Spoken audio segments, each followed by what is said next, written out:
કાંકરેજ તાલુકાના સિયોરી રાને જમણા પાદરસી અને ઇન્દ્રામાણા સહિત પ્રાથમિક શાળામાં કન્યા કેળવણી અને બાળ પ્રવેશોત્સવ કાર્યક્રમ યોજાયો. કાંકરેજ તાલુકાના સિયોરી એક શાળામાં ભારતસિંહ ભટ્ટેસરિયાના અધ્યક્ષસ્થાને યોજાયો. જે કાર્યક્રમ તાલુકા પ્રાથમિક શિક્ષણ અધિકારી ભરતભાઈ ચૌધરી, ગામના સરપંચ શ્રી શાંતુભા, પશુપાલન અધિકારી શ્રી બ્રહ્મભટ્ટ, શાળાના આચાર્ય શ્રી તેમજ સ્ટાફ સૌ એસએમસી સભ્યો હાજર રહ્યા. કાર્યક્રમમાં 37 બાળકોએ બાલવાટિકામાં પ્રવેશ મહેમાનોની હાજરીમાં લેવડાવવામાં આવ્યો. મુખ્ય મહેમાનશ્રીઓએ સરકારની અનેકવિધ યોજના વિશેની સમજ આપી શાળાના પરિવારે કાર્યક્રમનું સુંદર આયોજન કર્યું.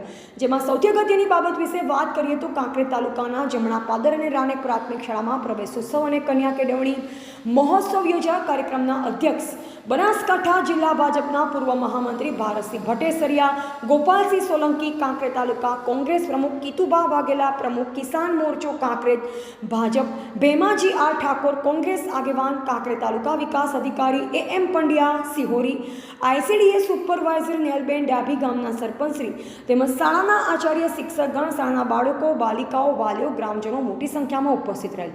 આગેવાનોએ તેમના પ્રવચનમાં જણાવ્યું હતું કે બાળકોની નિયમિત શાળાએ મોકલી અને આપણું ભણી ગણી ડૉક્ટર, એન્જિનિયર, કલેક્ટર બને તેવા પ્રયત્ન કરવા જોઈએ. તેમજ દરેક બાળકો 2 વૃક્ષો વાવી તેનું જતન કરવું જોઈએ તેવી પણ ટકોર કરી.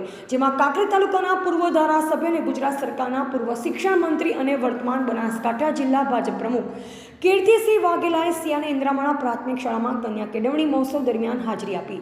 જેમાં અન્ય પ્રાથમિક શાળાઓમાં કાંકરેજ તાલુકાના યુવા ધારાસભ્ય અમરતજી ઠાકોર પણ હવે ખાસ કરી ઉપસ્થિત રહ્યા અને જે તે વિસ્તારમાં શાળાઓમાં ઓરડાઓની ઘટ છે અને અન્ય કોઈ સુવિધા અંગે ધ્યાન કેન્દ્રિત કર્યું હતું. ત્યારે હવે શિક્ષણના કોઈપણ કાર્યક્રમમાં કોંગ્રેસ અને ભાજપ વચ્ચે કોઈપણ પ્રકારના મતભેદ રાખ્યા વિના રાજકીય પક્ષોના નેતાઓ, આગેવાનો અને કાર્યકરો સહિત સ્કૂલની એસએમસી કમિટીના સભ્યો દ્વારા બાળકોના અભ્યાસ માટે કાળજી રાખી કન્યા કેળવણી મહોત્સવની ઉજવણી કરવામાં આવી.